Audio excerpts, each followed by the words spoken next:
When we cook today, there are many things that we just take for granted. But in the 1700s, not everything that we find accessible was actually there. Let's learn about the importance of bread in the 1700s.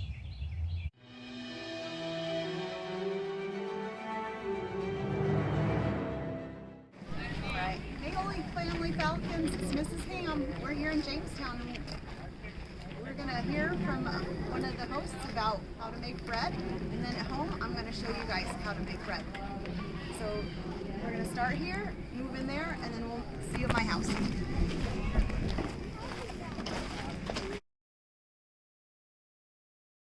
Hi there. So you just saw an oven that we use here at Jamestown. It's called a clone, which is an old-fashioned word for clay oven. We also call it our Devon oven. That oven is based on artifacts that were found over on historic James Island. And they analyzed the clay and determined that it came from the Devonshire region of England. So Devon oven. That's one way we can bake bread here at Jamestown. Build a fire inside. Takes about 3 hours to get that clay hot enough. And then we scrape the fire out. We put the bread in, close the door, and then don't go too far away because you want to be able to smell it. When you start smelling bread, it's time to check it. But the internal temperature of that oven will get quite hot. It will get over 400 degrees, which is too hot for bread. We want it about 350 to 375. If it's a rainy day or a cold day, that oven's never going to get hot enough. So we got to have a backup plan.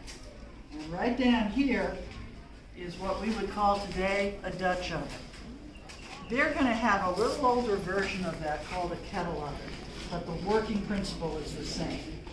I'm going to make my bread dough, put it in a ceramic dish, put the dish inside the oven, and then I'm going to shovel some hot coals out of the fire. Make a spot on the floor. Put that oven on top of those hot coals, put the lid on, and you see the lid has a rim around the top? Mm-hmm. That's so I can put more hot coals on top and they won't fall off. Again, the internal temperature of that oven, if I've got good hard wood, it's going to get between 350 and 375, perfect bread temperature. In terms of actually making bread, it's no different than it is today. Basic ingredients: flour, water, salt, yeast. It's a little different how you get yeast because it doesn't come in little yellow packets.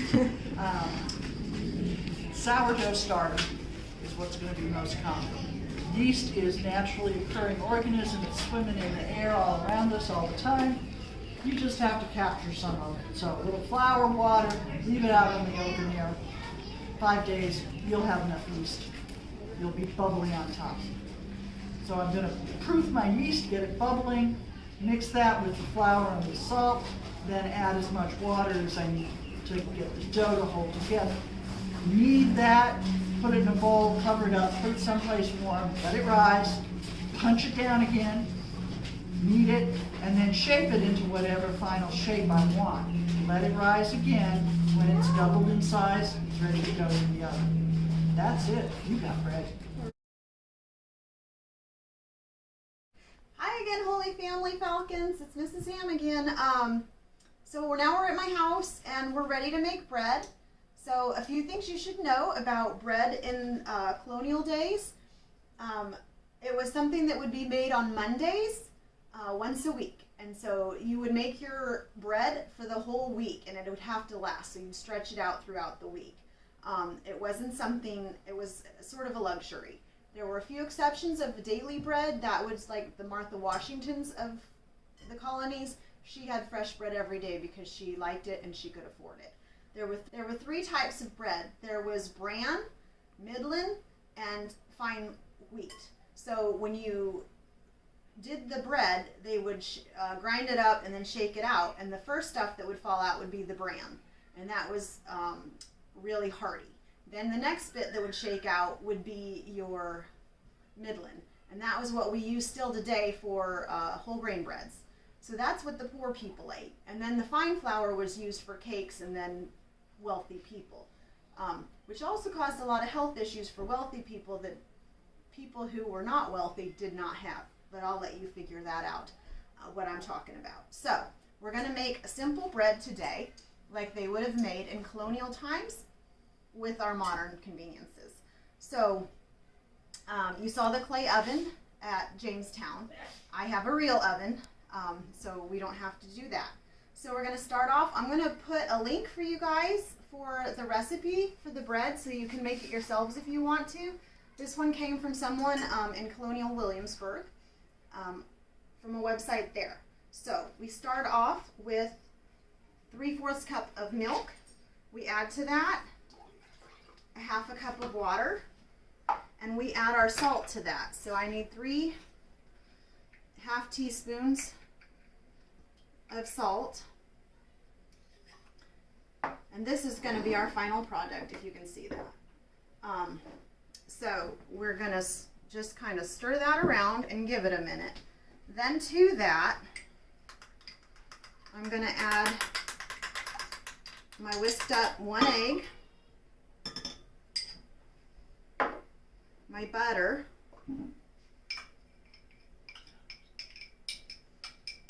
want to get all that in because that's good.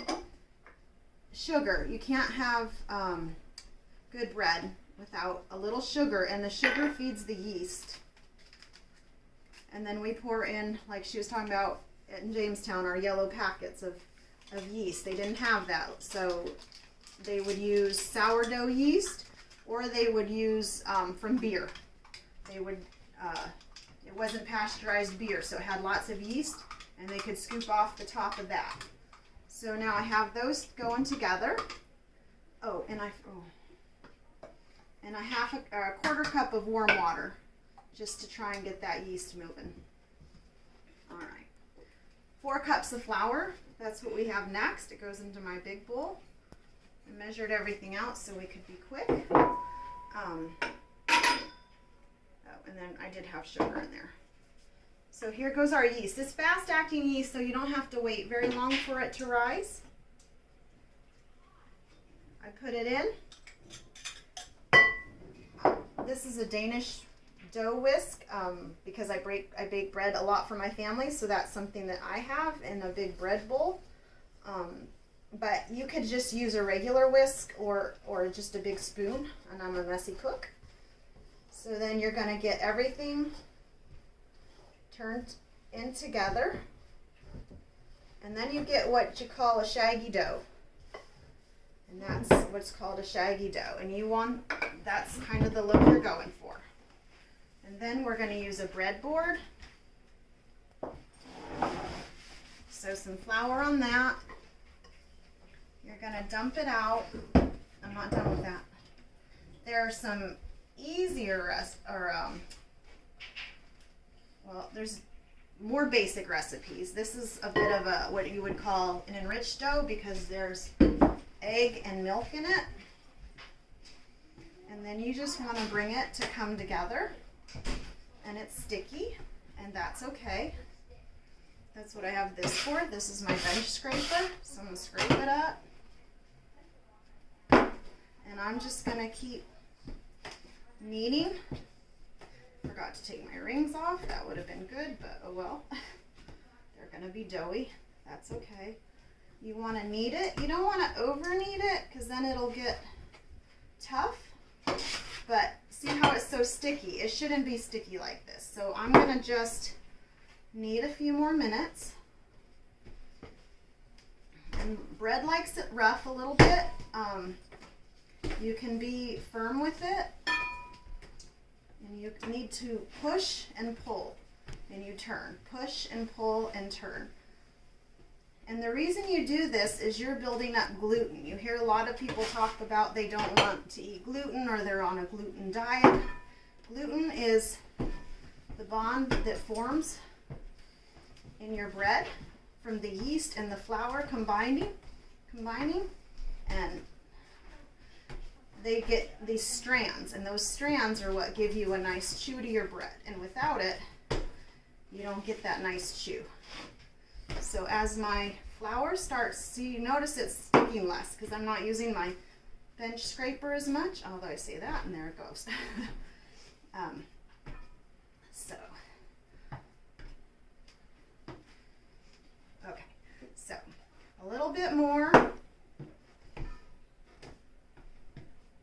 just want to get it to a smooth ball. Some breads need a lot of kneading. This bread is nice in that it doesn't need a lot of kneading. It comes together pretty easily. So you can see where it's not sticking to my hand as much. This is probably going to be my last push. And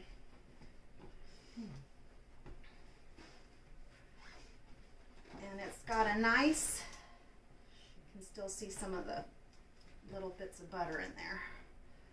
But it's got a nice shape, it's got a nice touch to it. So we're gonna stop there with it.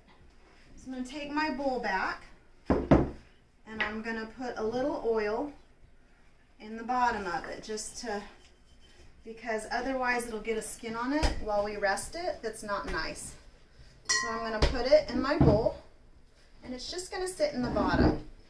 Now, I don't know about you, but it's kind of hot outside. So my house is kind of cool because of the air conditioning. So what I've been doing with my practice loaves, and this, by the way, is going to make 2 of those, but it's yummy, so my family ate the first one. It's already gone. So we're going to put a cloth over this. So what I do is I turn my oven on to its lowest temperature. My oven is 175. I turn it on while I'm making the dough, and then I turn it off. And then I put it in my oven because I'm at the table and making a mess. Okay, so what I have to do now is I have some ready for you.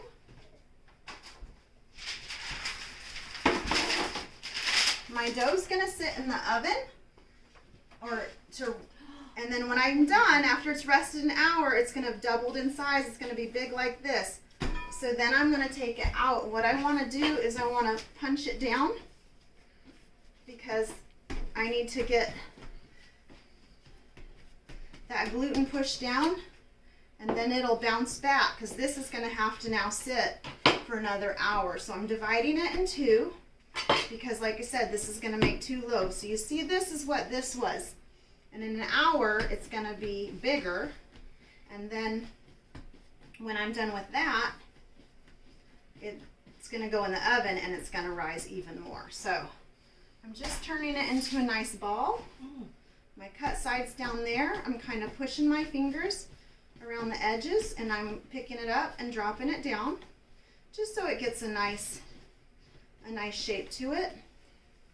And then I'm going to put 2 of these on here, and then I'm going to put another cloth over these, and they're going to rest again in my oven for about an hour, and then they're going to blow up, and then I'm going to put them in the oven. So we waited, we made the dough, we let it rest an hour, we cut it into 2, make 2 balls, let them rest an hour. So all in all, you're going to be about 2 hours and 15 minutes to make it, and then you're going to bake it. Baking it, you're going to bake at 425 for about 25 minutes, somewhere between 20 and 25 minutes. The recipe says 15, but it lies. Don't trust it. So the next thing you do is you let your bread rest. It comes out looking like this. And then if you're like me, you wait a few minutes, but there's nothing better if you've ever had fresh up from the bakery bread. There's nothing better than it fresh. So here's what it looks like when it's done. My favorite way to eat it is to put butter on it. Let's be honest. I like a lot of butter. And my favorite jelly. And there you have it. Fresh baked bread. Give it a try. Bon appetit. What kind of jelly is this? Oh, that's good cherry jelly. It's the kind, I can't.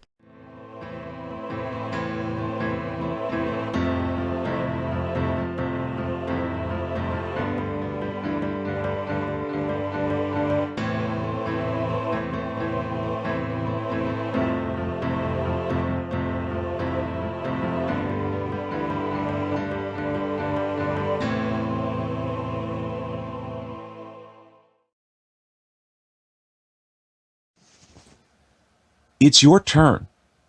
While making bread in the classroom will be extremely hard, What you can do is discuss with your teacher all the different ingredients necessary for making bread.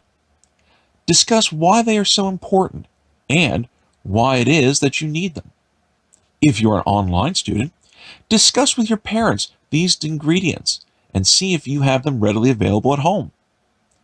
Take an opportunity to go ahead and see if there's a way for you to actually make bread in your own homes, and also discuss how important bread is in your daily diet today. After completing this